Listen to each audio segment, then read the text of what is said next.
शुभोदय बच्चों, कैसे आप सब लोग। पिछले क्लास में हम कुछ पत्र और निबंध देखे थे।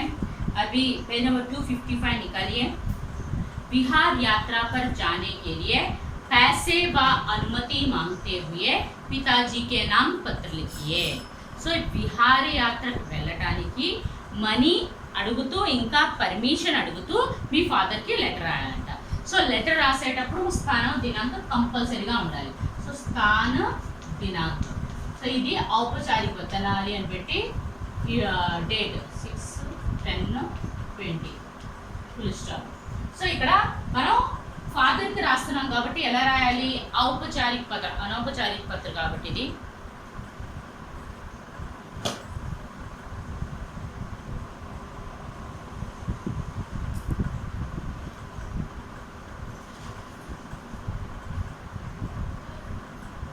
సో మనం ఔపచారిక పత్ర అనౌపచారిక పత్ర రాస్తున్నాం కాబట్టి సో ఇక్కడ మనం ఫాదర్ని లెటర్ రాసేటప్పుడు రైట్ సైడ్ స్థాన దినాంక్, స్థాన్ తర్వాత కామా ఉండాలి, దినాంక్ తర్వాత ఫుల్ స్టాప్ ఉండాలి.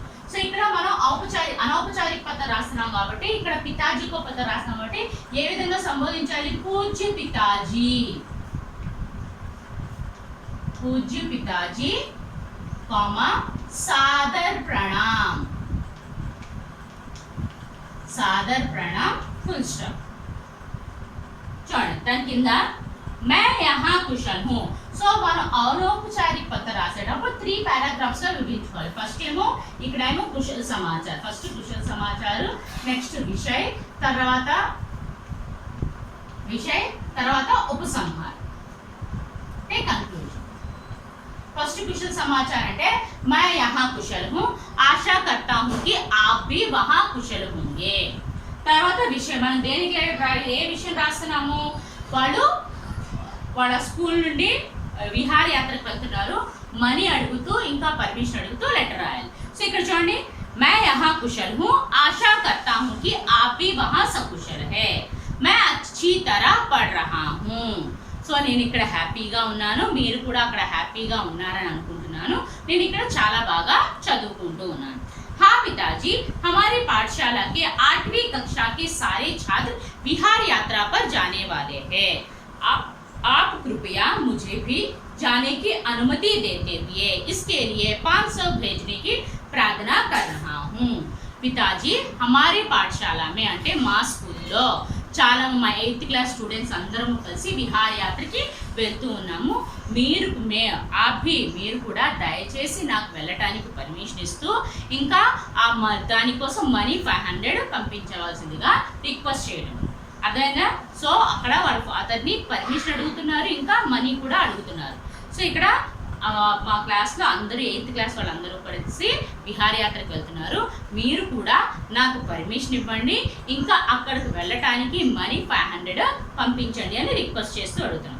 దాని కింద మాతాజీకో మేరా ప్రణామ్ కహనా.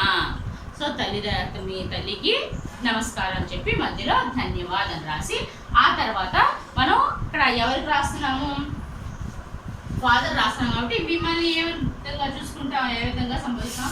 आपका आज्ञाकारी पुत्र, आपका आज्ञाकारी पुत्र కామా మీ పేరు రాసుకోవచ్చు, లేకపోతే ఏం చూసుకోవచ్చు. తర్వాత ఇటువైపు మనం పైన ఎక్కడ అడ్రస్ రాయలేదు కాబట్టి కింద పతా అని పెట్టి పతా పి రామయ్య घर 2015-10 తిరుపతమ్మ మందిర్,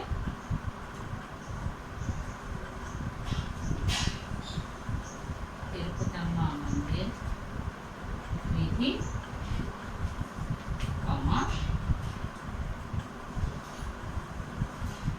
ఇంచ్పేట్,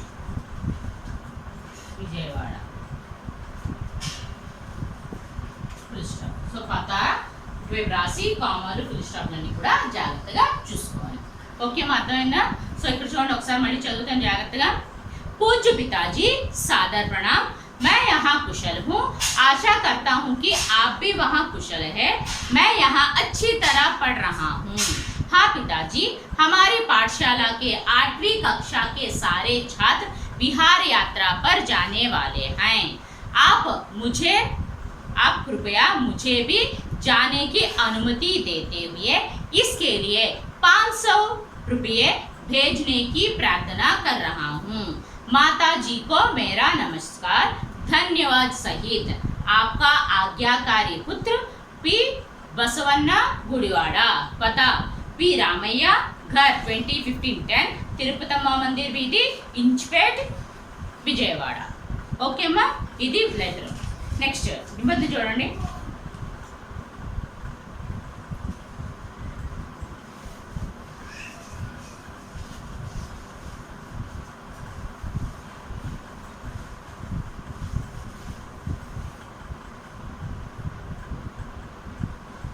पाठशाला में खेलों का महत्व। पाठशाला में खेलों का महत्व। चरण विद्या का उद्देश्य बालक का सर्वतोमुखी विकास करना है, यानी शारीरिक, मानसिक, बौद्धिक और आध्यात्मिक। पाठ्य पुस्तकों के द्वारा विद्यार्थी का मानसिक, बौद्धिक और आध्यात्मिक उन्नति होती है। सो विद्या यानी एक लड़के को विद्या बहुत ही महान है, बहुत जरूरी भी है। तो विद्या जो है, विद्या का उद्देश्य है कि बालक का सर्वोमुखी विकास करना, सर्वोत्तमी विकास करना, यानी पूरे विषयों में भी विकसित करना, माने हर एक विषय में भी जानकारी प्राप्त करना, उनमें ज्ञान दिलाना ही विद्या है. సో ఈ విద్య అంటే విద్య యొక్క ఉద్దేశం ఏంటంటే ప్రతి ఒక్క సెక్టార్లో కూడా ఒక విషయాన్ని అంటే వాళ్ళకి ఇన్ఫర్మేషన్ని ఇవ్వడమే కాకుండా ఎడ్యుకేట్ చేయడం, అన్ని విషయాల్లో కూడా డెవలప్ చేయడము, ఎడ్యుకేట్ చేయడం. అంటే ఇక్కడ విద్య అంటే విద్య అని शारीरिक, मानसिक, बौद्धिक और आध्यात्मिक.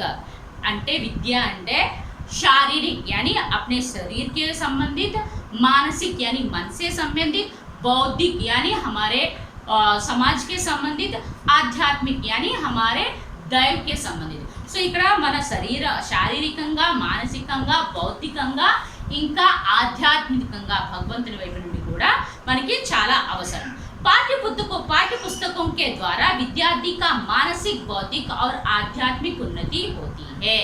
सो ये पाठ्य पुस्तक माने हमारे बच्चे पढ़ाई करते समय पाठ्य पुस्तकों के आधार पर, पाठ्य पुस्तकों के जरिए ही विद्यार्थी को मानसिक, बौद्धिक और आध्यात्मिक की उन्नति होती है. मगर शरीर रूप से उसे मजबूत बनाने के लिए व्यायाम की जरूरत होती है. సో ఇక్కడ పాఠ్య పుస్తకాల వలన, పాఠ్య పుస్తకాలు చదువుకోవటం వల్ల ఈ యొక్క స్టూడెంట్కి మానసికంగా కావచ్చు, బౌద్ధికంగా కావచ్చు, ఆధ్యాత్మిక వీటన్నిటి గురించి జ్ఞానాన్ని సంపాదించుకుంటాడు. కానీ शारीरिक रूप से माने एक व्यक्ति जो है अपने, एक बच्चा जो है अपने शरीर को मजबूत बनाने के लिए क्या करना चाहिए? कसरत यानी व्यायाम करनी चाहिए. సో ఇక్కడ ఒక వ్యక్తికి, ఒక స్టూడెంట్కి కానీ, ఒక బాలుడికి కానీ శారీరకంగా, ఫిజికల్గా కూడా తను స్ట్రాంగ్గా ఉండాలి అంటే వ్యాయామం అనేది చాలా అవసరం. व्यायाम का दूसरा रूप ही खेल है. सो ये व्यायाम को हम दूसरे का नाम से खेल में भी, खेल से बच्चे का हर एक अंग जो है मजबूत बनता है. माने खेलना, दौड़कर भी खेलते हैं और दौड़कर खेलने के कारण हमारे उनकी मांसपेशियां और उनकी हड्डियां मजबूत होने लगती है. సో ఈ వ్యాయామంకి వేరే ఇంకొక పేరు ఏంటి అంటే ఆట అని కూడా చెప్పచ్చు, గేమ్స్ కూడా చెప్తుంది. इसलिए पाठशाला में खेलों का आयोजन किया गया है. सो मनुष्य जो है, बालक जो है अपने मानसिक और आध्यात्मिक और बौद्धिक विकास ही नहीं, शारीरिक विकास की ओर भी ध्यान रखना चाहिए. इसीलिए हर एक पाठशाला में भी खेलों का आयोजन जरूर किया जा रहा है. खेल सिखाने के लिए विशेष अध्यापक के नियुक्त भी किया गया है. सो खेलों को माने क्रिकेट, फुटबॉल, वॉलीबॉल ऐसे खेलों को कैसे खेलना है, उसके नियम क्या है और कैसे खेलने से अच्छे पॉइंट्स मिलते हैं, ये सारों को सिखाने के लिए उस स्कूल में एक खेल खिलाने वाले एक विशेष अध्यापक यानी पीईटी यानी physical entertainment trainer, physical exercise trainer PET कहकर रखा जाता है। सो इस पीईटी के जरिए हम खेलों को कैसे खेलना, उसके नियम क्या है, उसके कैसे खेलने से कैसा होता है, इस सारे को हम जान सकते हैं। సో ఇక్కడ పాఠశాలకి వేరే పేరేంటమ్మా ఆట. సో ఈ వ్యాయామంకి వేరే పేరు ఆట. సో ఈ ఆటలు అనేవి ఆ ప్రతి ఒక్క స్కూల్లో కూడా పిల్లవాడు అంటే ఒక అబ్బాయి ఏ విధంగా మెంటల్గా కానీ బౌద్ధికంగా కానీ ఎలా అయితే డెవలప్ అయ్యాడో శారీరకంగా కూడా తను స్ట్రాంగ్గా ఉండాలని చెప్పి ప్రతి ఒక్క స్కూల్లో కూడా ఈ ఆటల్ని కండక్ట్ చేయడం జరిగింది. సో ఈ ఆటల్ని నేర్పించడానికి క్రికెట్ కానీ, ఫుట్బాల్ కానీ, వాలీబాల్ కానీ, ఖోఖో కానీ, కబడ్డీ కానీ, ఇవన్నీ ఆటలు ఏ విధంగా ఆడాలి, వాటి రూల్స్ అండ్ రెగ్యులేషన్స్ ఏంటి, ఏ విధంగా ఆడితే పాయింట్స్ వస్తాయి, ఎలా దాని ట్రిక్స్ ఏంటి, ఇవన్నీ కూడా ఒక చెప్పడానికి ఒక స్పెషల్ టీచర్ కూడా ఉంటారు. ఆయన పేరే పీఈటీ ఫిజికల్ ఎక్సర్సైజ్ ట్రైనర్ అని కూడా అంటారు. So kabaddi, kho kho, volleyball, hockey, tennis, tenikoit, badminton आदि तरह तरह के खेल खिलाए जाते हैं.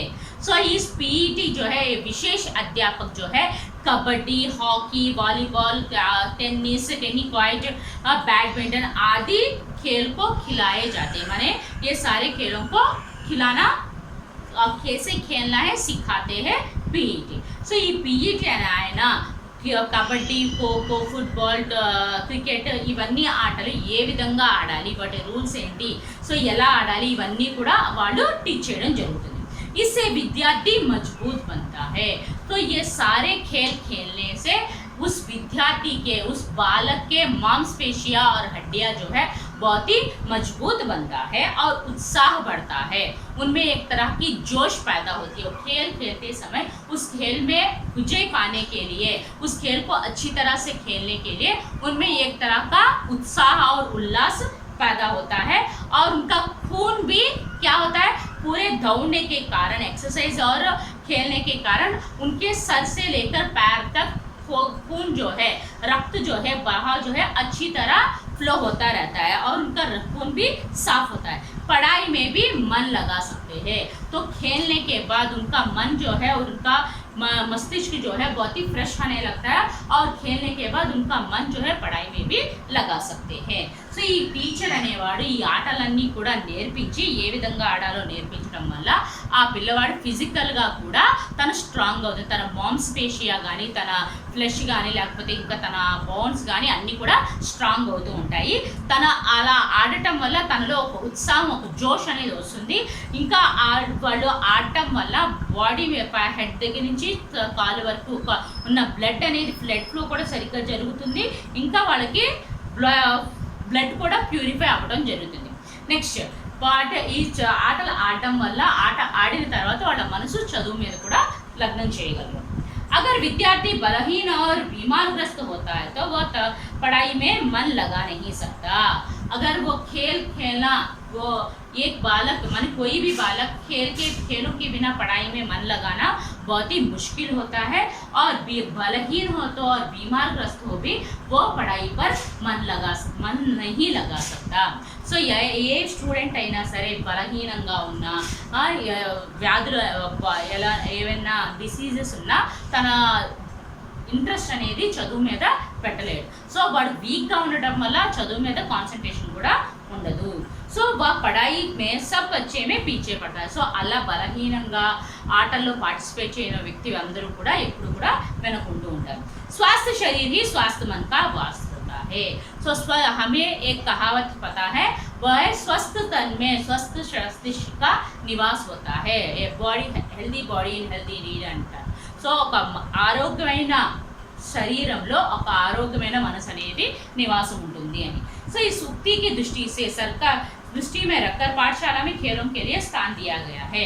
సో ఈ విషయాన్ని దృష్టిలో పెట్టుకొని సో ఒక హెల్దీ యొక్క మైండ్, హెల్దీ బాడీలో ఒక హెల్దీ మైండ్ అనేది నివాసం ఉంటుంది అన్నది దృష్టిలో పెట్టుకుని ప్రతి ఒక్క స్కూల్లో గేమ్స్ పీరియడ్ అనేది పెట్టడం జరిగింది. खेलों से बड़ा महत्व है. ఈ ఆటల వల్ల చాలా గొప్ప ఇంపార్టెంట్ అనేది ఉంది. खेलों से छात्रों में होड़ का भाव बढ़ता है. సో సో ఇవి ఆటల వల్ల స్టూడెంట్స్లో నేను గెలవాలి అంటే పోటీ తత్వం కాంపిటేటివ్ స్పిరిట్ కూడా పెరుగుతుంది. హర్ విషయమే ప్రథమ रहने का भाव बढ़ जाता है. సో ప్రతి విషయంలో కూడా ప్రతి ఆటలో కానీ చదువులో కానీ నేను ముందుండాలి అన్న ఇన్స్పిరేషన్ కూడా ఎక్కువగా ఉంటుంది. అర్థమైందమ్మా? పాఠశాల మీ ఖేలోं का महत्व ఒకసారి చదువుతాను, జాగ్రత్తగా ఫింగర్ పెట్టి చూడండి. विद्या का उद्देश्य बालक का सर्वतोमुखी विकास करना है, यानी शारीरिक, मानसिक, बौद्धिक और आध्यात्मिक. पाठ्य पुस्तकों के द्वारा विद्यार्थी का मानसिक, बौद्धिक और आध्यात्मिक उन्नति होती है, मगर शारीरिक रूप से उसे मजबूत बनाने के लिए व्यायाम की जरूरत है. व्यायाम का दूसरा रूप ही खेल है. इसलिए पाठशाला में खेलों का खेलों का आयोजन किया गया है. खेल सिखाने के लिए विशेष अध्यापकों को नियुक्त भी किया गया है. Kabaddi, kho kho, volleyball, hockey, tennis, tenikoit, badminton आदि तरह तरह के खेल खिलाए जाते हैं. इससे विद्यार्थी मजबूत बनते हैं, उत्साह बढ़ता है, खून साफ होता है, पढ़ाई में मन लगा सकते हैं. अगर विद्यार्थी बलहीन और बीमारग्रस्त होता है तो वह पढ़ाई में मन नहीं लगा सकता है, वह पढ़ाई में सब अच्छे से पीछे पड़ जाता है. स्वस्थ शरीर में स्वस्थ मन का वास होता है. इस उक्ति को दृष्टि में रखकर ही पाठशाला में खेलों के लिए स्थान दिया गया है. खेलों का बड़ा महत्व है. खेलों से छात्रों में होड़ का भाव बढ़ता है. हर विषय में प्रथम रहने का भाव बढ़ जाता है. ఓకే అమ్మా, అర్థమైందా? హోంవర్క్ చూడండి అమ్మా.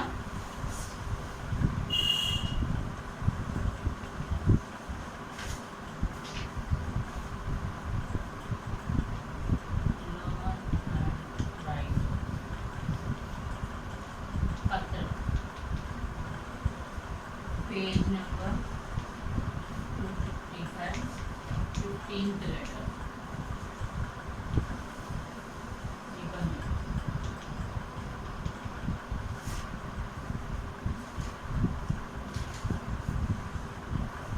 Page number 260. पाठशाला में